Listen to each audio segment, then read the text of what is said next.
રાજકોટના જેતપુરમાં વીજ કંપનીઓ સામે ખેડૂતોના વિરોધ અંગે પૂર્વ ધારાસભ્ય લલિત વસોયાએ પ્રતિક્રિયા આપી છે. કહ્યું કે આજે ખેડૂતના ખેતરમાં વીજપોલ નાખવામાં આવી રહ્યો છે. આવતીકાલે આપણો પણ વારો આવી શકે છે. આથી ગુજરાત કિસાન કોંગ્રેસ અને 20 જેટલા ખેડૂત સંગઠનો ખેડૂત મુદ્દે લડાઈ લડી રહ્યા છે. હજારો ટ્રેક્ટરો મોરબી, સુરેન્દ્રનગર, હળવદ, ઉત્તર ગુજરાતથી ગાંધીનગર તરફ કૂચ કરી રહ્યા છે.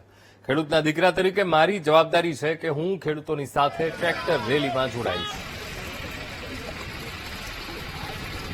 પ્રાઇવેટ વીજ કંપનીઓ, અદાણી અંબાણી જેવી કંપનીઓ ખેડૂતોના ખેતરમાં ઓછું વળતર આપીને કે વળતર આપ્યા વગર વીજપોલ ઉભા કરી અને ખેડૂતોને બરબાદ કરી રહ્યા છે. ત્યારે ગુજરાત કિસાન કોંગ્રેસ અને 20 જેટલા અન્ય ખેડૂત સંગઠનો ખેડૂતો માટે લડાઈ કરી રહ્યા છે. ત્યાંથી બધેથી ટ્રેક્ટરો લઈને ખેડૂતો ગાંધીનગર તરફ કૂચ કરી રહ્યા છે. ત્યારે